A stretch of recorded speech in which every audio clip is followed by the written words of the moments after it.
노동법 실무. 임박한 포괄임금제 규제안. 포괄임금제 무효시 효과.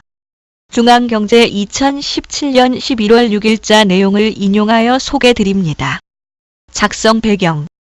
지난 3월 고용노동부는 근로감독을 통해 대다수의 게임업체가 야근 등 초과 근무에 대한 연장 근로수당을 지급하지 않은 것으로 확인했고, 이에 야당 의원들이 포괄임금제를 폐지하는 내용의 근로기준법 개정안을 발의했다.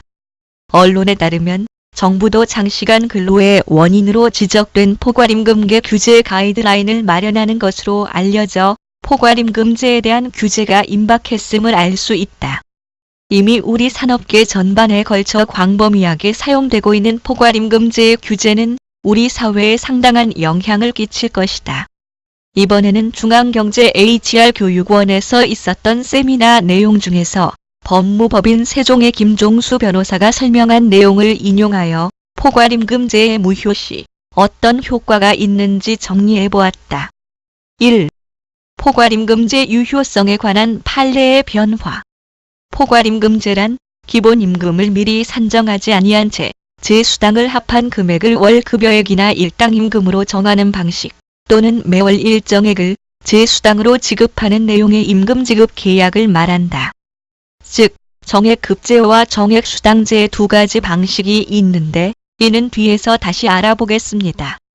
과거 2008년 대법원 판결에서는 근로시간 측정이 가능한 경우에도 업무의 성질상 당연히 연장, 야간, 휴일 근로가 예상되는 경우 계산의 편의를 위해 포괄임금 계약의 효력을 인정하는 판결을 하였는데, 2년 뒤인 2010년에는 포괄임금제는 근로시간 측정이 어려운 경우에만 그 효력이 인정되고, 근로시간 측정이 가능한 경우에는 그 포괄임금에 포함된 정액의 법정수당이 근로기준법이 정한 기준에 따라 산정된 법정수당에 미달하는 때에는 그에 해당하는 포괄임금제에 의한 임금지급 계약 부분은 근로자에게 불이익하여 무효라 할 것이므로 사용자는 근로자에게 그 미달되는 법정수당을 지급할 의무가 있다고 판시하였다. 즉, 법원에서도 포괄임금제의 유효성이 대폭 축소되고 있다. 2. 정액급제 무효시 효과. 정액급제란 기본급을 미리 정하지 않은 채 법정수당을 합한 금액을 월급여액 또는 일당으로 지급하는 방식을 말한다.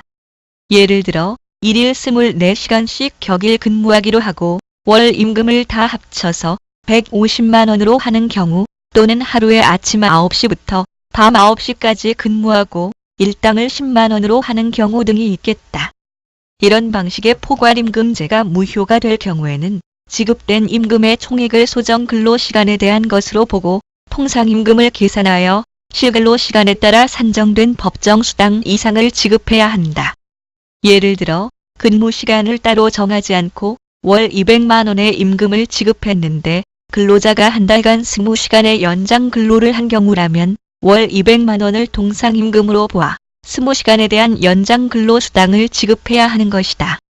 3. 정액수당제 무효시 효과. 정액수당제란 기본급은 정하지만 실제 연장 근로시간 수에 관계없이 법정수당을 일정액으로 지급하는 방식을 말한다. 예를 들어 연장, 야간, 휴일 수당을 기본급의 25%로 정한다든지 매월 10만 원으로 정하는 경우가 있겠다. 이 경우 이 제도가 무효라고 판단된다면 정액으로 지급된 수당이 실근로시간에 따라 산정된 법정수당 이상이어야 한다.